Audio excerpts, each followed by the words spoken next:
Hi everybody, it's me, Elaine from the Bee Wool Studio. So this is the third time I've tried to create this podcast. I did two of them yesterday and felt that they were a little bit of a downer. So I decided to try again today. So you can find me on Ravelry as Elaine Maxeb. You can find me on Instagram as Elaine Tom. You can find me here on YouTube. You can find me on Facebook. You can find my Etsy shop, Nabi Wool Studio, on Etsy. So just some sort of personal information, I guess.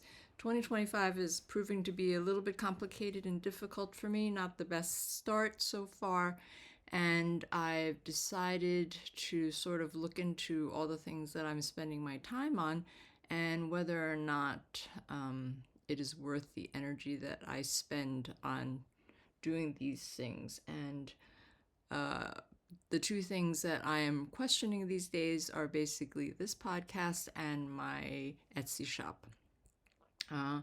I realize I don't spend a lot of energy on my Etsy shop, so and at the same time, there's not much going on there, and I'm thinking that I'm going to close the shop down.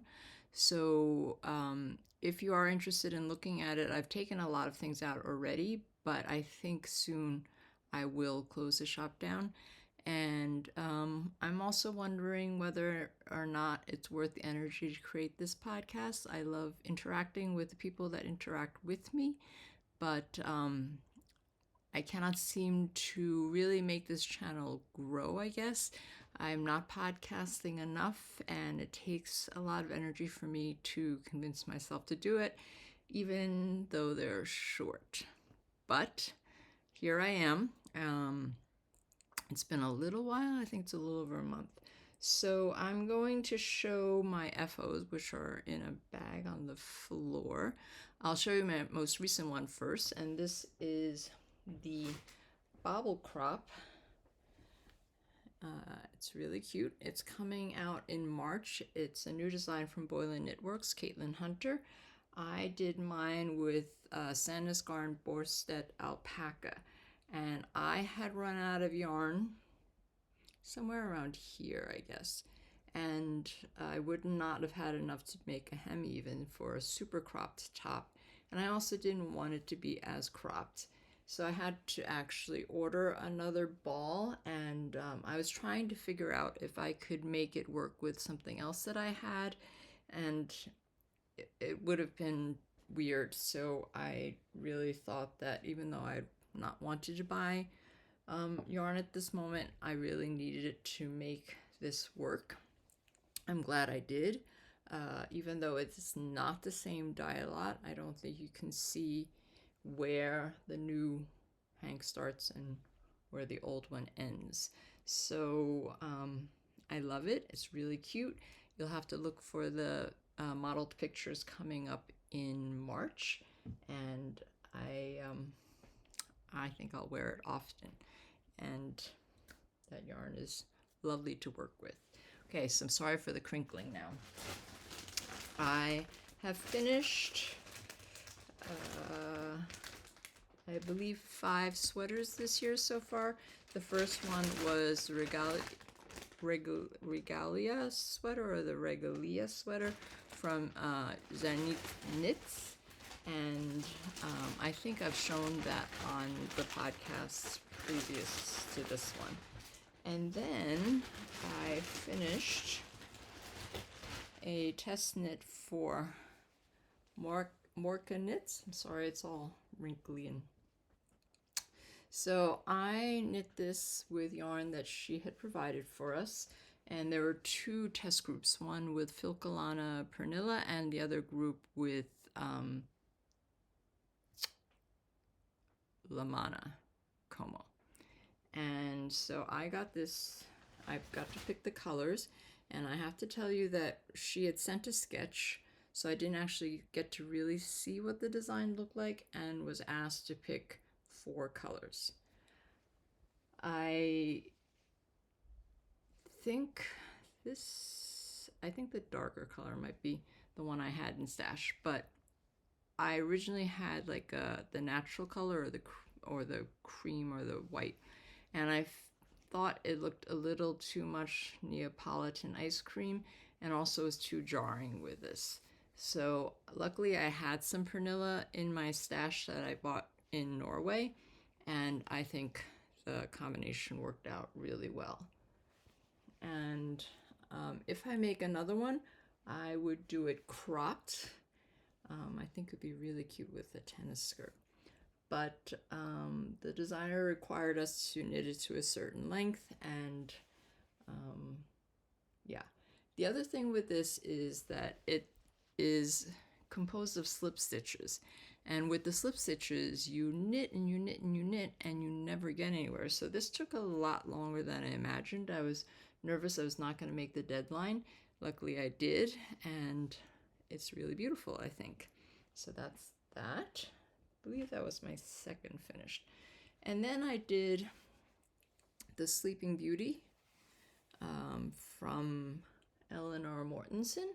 So what I used here is BC Garn Shetland, and then I used 2 colors of Mondeem, the variegated here and the yellow, and then I threw in Isager Alpaca 2. And yes, I created more work for myself with 3 and 4 color rows. There's the folded hem and folded cuffs. And I decided to go with ribbing on top instead of a rolled neck, but it's very small ribbing, a very short amount of ribbing. So that's the Sleeping Beauty. This is yet to be released, but I believe it's releasing maybe this weekend. I'm not sure. But this is the Orta pullover sweater, and this is the new one coming out from Orlan Souk. I'm sorry if I'm mispronouncing a lot of things. It's just I have no idea what the correct pronunciation is, and I'm not good with languages. And so you can find her on Instagram as Tet Besh. So what I used here is the main is BC Garn Simila Pura, and then the pink and the goldish color is my hand-dyed Nabi Wool Studio. It's a BFL Gotland, or maybe just Gotland, I'm not quite sure. But anyway, and then the purple or the Aster color is Durum Natura You'll See yarn, and I'm really thrilled with it. And the funny thing is the Simila Pura in the hank looks a lot lighter than it does when it was knit up, and I thought weirdly I had other dye lots involved, even though they're not dyed, they're natural, but it does knit up darker. It's a very strange thing, but I was really nervous that my sweater was gonna look weird with lines of different color yarn, but I am really, really thrilled with how this looks, and it was really fun to knit. So those are all of my FOs. And now I think we will go into my whips. I'm sorry, I think I pulled my yarn here. Okay. So, and some of you are always interested in knowing what the inside floats look like, and here they are. They're pretty neat for the most part, I think. So that's that. Okay, so now I have to say that I went crazy on whips these days. I have cast on things everywhere. Whoops. And now I have a yarn avalanche. Okay, this is the most recent thing I just posted on Instagram. It is the Moonflower sweater, and this is coming out from Knitting for Breakfast. And I am using Vilcalana Pernilla on this so far. I will introduce another yarn when the next color comes, but so this is all yarn that I bought in Norway, in Oslo. So there are 3 and 3-color rows. I'm not sure they're 4-color rows. I can't remember. 3-color rows. But I have to tell you that this was difficult to knit so far because this yarn is pretty slippery. It's a non-superwash, but it's still really, really slippery yarn.